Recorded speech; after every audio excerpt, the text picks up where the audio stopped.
Devoting your life to sport is a choice that not many people make, and the number is even lower for those who succeed in a particular discipline as much as they expected when starting their journey with regular physical activity. It is no different for strongmen. Lifting extreme weights is naturally tied to extreme sacrifices and inconveniences in basically every aspect of one's life. Let's start with the diet. Pizza, hamburgers, I like fast foods. Plenty of us certainly associate the strongman diet with absolute freedom, fast foods, and overall things that at first glance would not be a sacrifice but a privilege. To eat burgers, pizza, and candy every day is something that most people would likely be happy to switch to. I eat donuts with toffee, always. It will be next meal. In the long run, though, imagine that you have to put in yourself the daily energetic requirement of an average person every 2 to 3 hours. Brian Shaw, who is one of the greatest and most awarded strongmen in history, referred to eating as an all-day work. The American is famous for his huge meals and above all else being huge himself. As you can see, everyday items probably weren't designed with Brian in mind. His average day of eating often reaches amounts of 20,000 calories. To put in perspective what kind of huge quantities of food we're talking about, let me now quote an excerpt from a conversation between Shaw and Eddie Hall when, while filming the Strongest People in History TV show, the strongmen would fly to different places around the world, which means they would also spend whole days together. Hall said, "I have never seen anyone eat such quantities of food, and as often as Shaw too. We spend as much as 15, 16 hours a day on the set, and every hour and a half Brian will consume more or less 750 grams of food." It didn't take the American long to get back at the Englishman when he replied that Eddie's diet from when he was preparing for his victorious WSM 2017 made me nauseous. The beast would consume more than 10,000 calories of normal food, and on top of that, after breakfast, lunch, and dinner, he would scarf down either a tub of ice cream or half a large cheesecake. I think we can all agree that consuming this much food in such short intervals throughout the entire preparation periods of many months, all while lifting tons of weights at the gym, may not be as much fun as it may seem at first glance. Before I go any further, please subscribe to my channel and give a thumbs up for the stats. Thank you. It is obvious that such lifestyle carries its health consequences, which is why, before every world championship, the contestants have to go through entire 48 pages of examinations, which was mentioned on the Joe Rogan's podcast by Rob Kearney. His comment on this was that the organizers know what they are doing and know the lengths that strongmen go to in order to prepare their shape for said competitions, and, according to him and many others, they don't care. All they care about is that no one drops dead on the stage. Off stage, on the other hand, is a different thing. Plenty of strongmen paid the highest price for being great. Pall, Sigmarsson, Jesse Marunda, Mike Jenkins, Aaron Page are only some of the few strongmen who, due to the health complications caused by constantly pushing their bodies to their physiological limits, died way too young. The death of most of them is sadly veiled in slight mystery, and one can only assume whether it was caused by overdosing on steroids, hidden heart defects, or other conditions. One of them is the sleep apnea syndrome, which is fairly common among supernaturally huge athletes in terms of both strength and physique. To put it very briefly, it manifests itself through the person suffering from it literally suffocating in their sleep.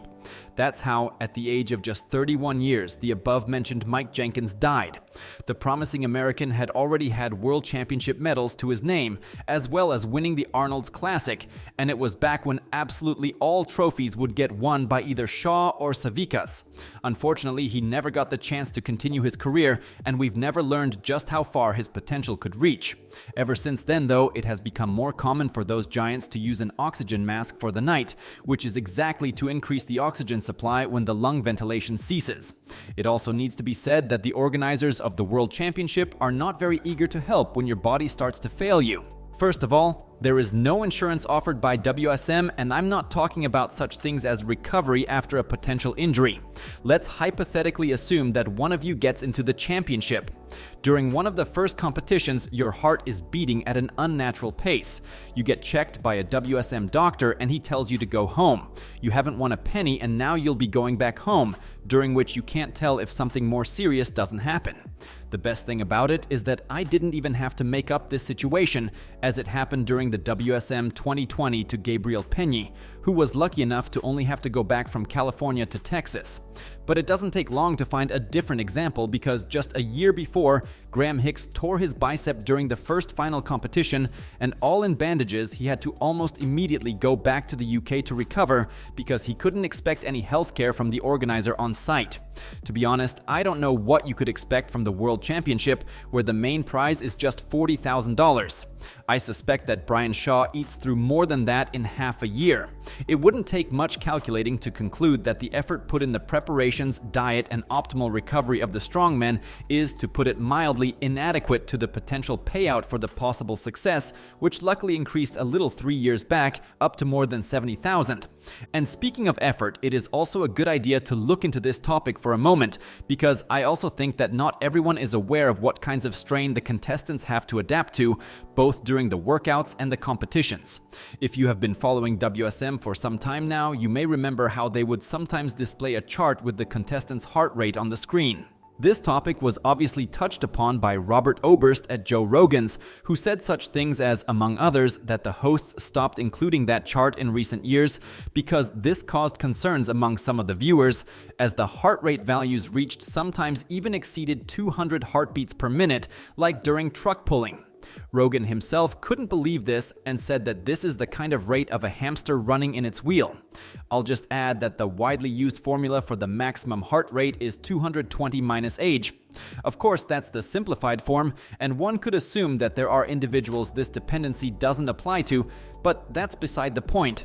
It's more about emphasizing how versatile strongmen have to be, as besides the static ability to move unimaginable weights, it is also about the cardio, and in its extreme version too, because you won't find anyone running laps around a stadium here, just people towing things on their back like over 40-ton airplanes. Rob Kearney, on the other hand, also mentioned what kind of state strongmen push their bodies into when exercising. He said, "Normal people usually don't get to the point where they actually need deload in their workout program. I think that you're doing a good job when your body is actually giving you cues that a deload is needed. You are tired no matter how much you sleep, you don't feel like going for the workout. Whenever I finally reached the gym, I didn't want to look at anything or talk to anyone. I wrote to my trainer in short words that I already need a fucking break, I couldn't go on. And he was like, sure, no problem. I waited until reaching that level of exhaustion." To sum up briefly everything I told you in this episode, you have to be pretty crazy to pick such devastating discipline for yourself with such irrational strains on the body and giving so little in return on top of that, which makes it all the more beautiful that strongmen often achieve all those things against all logic and nature, just to prove that they're the strongest in the world. Once again, please subscribe to my channel and give a thumbs up for the stats. Check also my other videos.